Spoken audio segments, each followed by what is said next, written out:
અલગીકરણની પદ્ધતિઓ.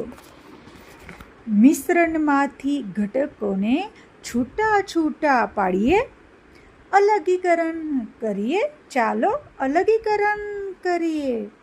ચોખામાંથી કાકરા વીણીને દૂર કરીએ. ફોતરા હોય કે દાણા તૂટેલા વીણીને દૂર કરીએ. મિશ્રણમાંથી ઘટકોને છૂટા છૂટા પાડીએ, અલગીકરણ કરીએ. ચાલો અલગીકરણ કરીએ. ડુંડામાંથી દાણા છડીને જુદા કરીએ. ઘઉં ચોખાના ડુંડા પહેલા તડકામાં સૂકવીએ. મિશ્રણમાંથી ઘટકોને છૂટા છૂટા પાડીએ, અલગીકરણ કરીએ. ચાલો અલગીકરણ કરીએ. હલકા હલકા ઘટકોને ઉપનીને જુદા કરીએ. ફોતરા ઉડી જાય દૂર હવામાં, બ્લોઈંગ એરનો ઉપયોગ કરીએ. મિશ્રણમાંથી ઘટકોને છૂટા છૂટા પાડીએ, અલગીકરણ કરીએ. ચાલો અલગીકરણ કરીએ. રેતીમાંથી કાકરા ચાળીને જુદા કરીએ. ચાળણી અને ચાળના વડે અશુદ્ધિ દૂર કરીએ.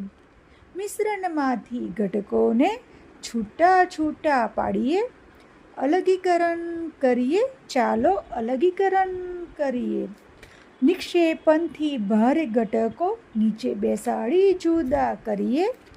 ચોખામાં પાણી નાખીને કચરાને તરતો કરીએ.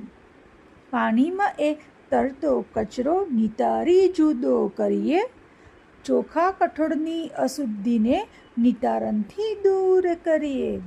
મિશ્રણમાંથી ઘટકોને છૂટા છૂટા પાડીએ, અલગીકરણ કરીએ. ચાલો અલગીકરણ કરીએ. પાણીમાંથી બાષ્પ બને તેને બાષ્પીભવન કહીએ.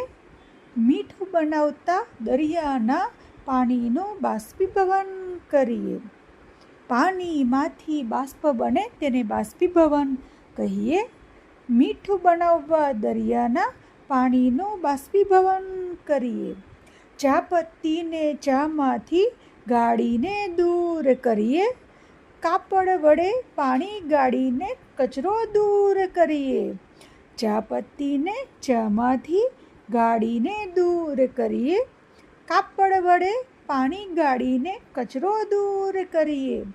મિશ્રણમાંથી ઘટકોને છૂટા છૂટા પાડીએ, અલગીકરણ કરીએ. ચાલો અલગીકરણ કરીએ. ગળણી હોય કે ગાઢ અન્નપત્ર નકામું તેનાથી ગાળીએ. શરબત હોય કે ચીઝ પનીર ગાળીને બનાવીએ. વરાળનું પાછું પાણી બને તેને ઘનીભવન કહીએ. વાયુ ઠરીને પ્રવાહી બને તેને ઘનીભવન કહીએ. મિશ્રણમાંથી ઘટકોને છૂટા છૂટા પાડીએ, અલગીકરણ કરીએ. ચાલો અલગીકરણ કરીએ.